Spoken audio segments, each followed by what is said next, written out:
2 Samuel 16, David and Ziba.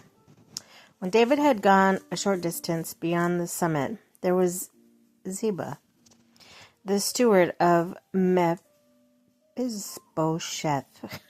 waiting to meet him. He had a string of donkeys saddled and loaded with 200 loaves of bread, 100 cakes of raisin, 100 cakes of figs, a skin of wine. The king of Ziba, "Why have you brought these?" Ziba answered, "The donkeys for the king's household to ride on. The bread and fruit are for the men to eat. The wine is to refresh those who become exhausted in the wilderness." The king then asked, "Where is your master grandson?" Ziba said to him, "He is staying in Jerusalem because he thinks today the Israelites will restore to me my grandfather's kingdom." Then the king said to Ziba, "All that belonged to Mephibosheth is now yours." "I humbly bow," Ziba asked. May I find favor in your eyes? May the Lord the king." Shimei curses David. As King David approached Bahurim, the man from the same clan as Saul's family came out from there. His name was Shimei, son of Gera, and he cursed as he came out. He pelted David and all the king's officials with stones. Excuse me one sec.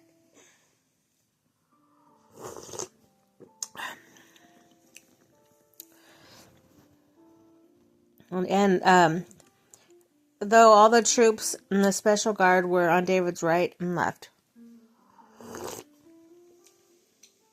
My coffee.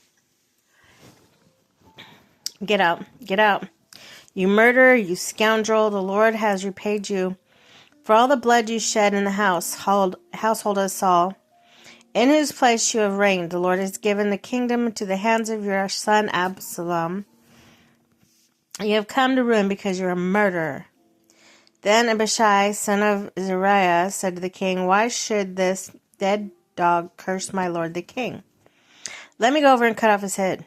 But the king said, "What does this have to do with you, you sons of Zeruiah?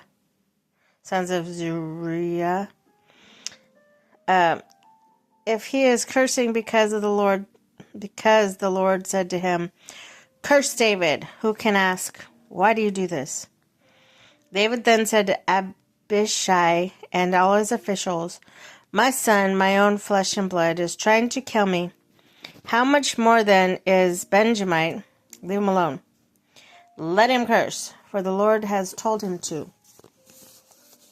It may be that the Lord will look upon my misery and restore to me the covenant blessing instead of his curse today."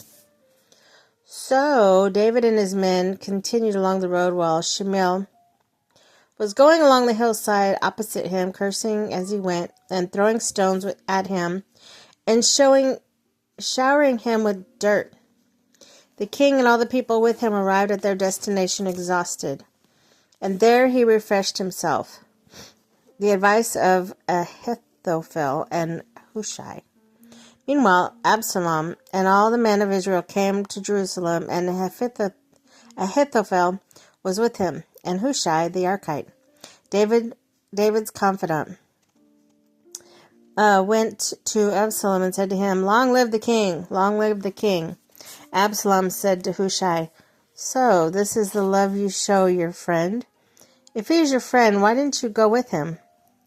Hushai said to Absalom, "No, the one chosen by the Lord, by these people, and by all men of Israel, this I will be, and I will remain with him.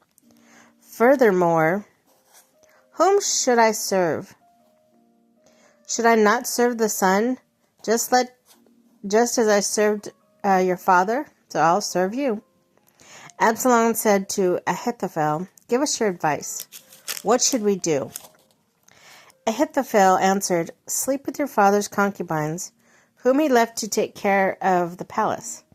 Then all Israel will hear that you have made yourself obnoxious to your father, and the hands of everyone will be with you The hands of everyone with you will be more resolute. So they pitched a tent for Absalom on the roof, and he slept with his father's concubines in the sight of all Israel. Now, in those days, the advice Ahithophel